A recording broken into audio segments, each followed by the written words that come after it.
aku Bapak Wenda Wahyu Kristianto, Sarjana Ekonomi Magister Manajemen. Saya akan membahas tentang location.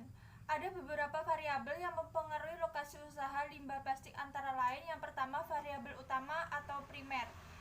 Yang pertama, ketersediaan bahan mentah. Yang kedua, letak pasar yang dituju. Yang ketiga, suplai tenaga kerja. Yang keempat, fasilitas transportasi. Kemudian variabel sekunder. Yang pertama, hukum dan peraturan berlaku. Kemudian sikap masyarakat setempat terhadap pembangunan usaha limbah plastik. Kemudian yang terakhir, rencana masa depan pada usaha limbah plastik. Saya akan membahas tentang location. Ada beberapa variabel yang mempengaruhi lokasi usaha limbah plastik, antara lain yang pertama variabel utama atau primer. Yang pertama, ketersediaan bahan mentah. Yang kedua, letak pasar yang dituju. Yang ketiga, suplai tenaga kerja. Yang keempat, fasilitas transportasi. Kemudian variabel sekunder. Yang pertama, hukum dan peraturan berlaku. Kemudian sikap masyarakat setempat terhadap pembangunan usaha limbah plastik. Kemudian yang terakhir, rencana masa depan pada usaha limbah plastik. Di sini saya akan menjelaskan tentang production area. Yang pertama, keperluan penting berikutnya adalah ketersediaan mesin yang akan digunakan untuk mendaur ulang sampah plastik. Yang kedua, pastinya juga membutuhkan sampah plastik yang akan didaur ulang. Untuk ini, Anda bisa membuat jaringan pemasok sampah plastik yang bisa mensuplai jumlah sampah plastik yang dibutuhkan. Yang ketiga, hal mendasar pertama yang Anda perlukan untuk membuka pabrik daur ulang adalah tempat yang layak.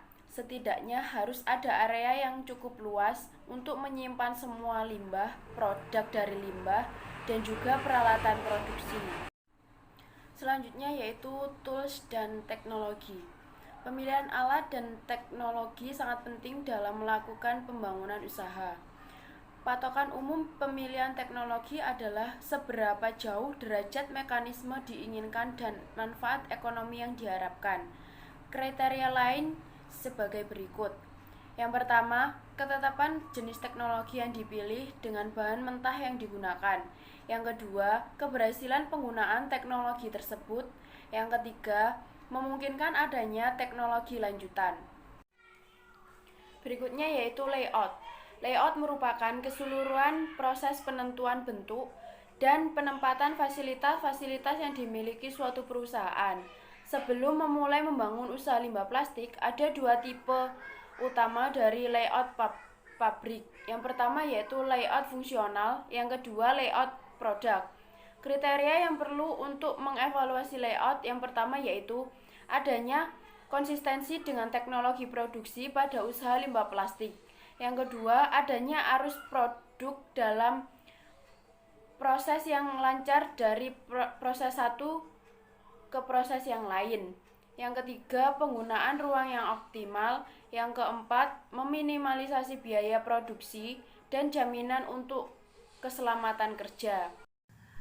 Demikian presentasi dari kami, kurang lebihnya kami mohon maaf. Wassalamualaikum warahmatullahi wabarakatuh.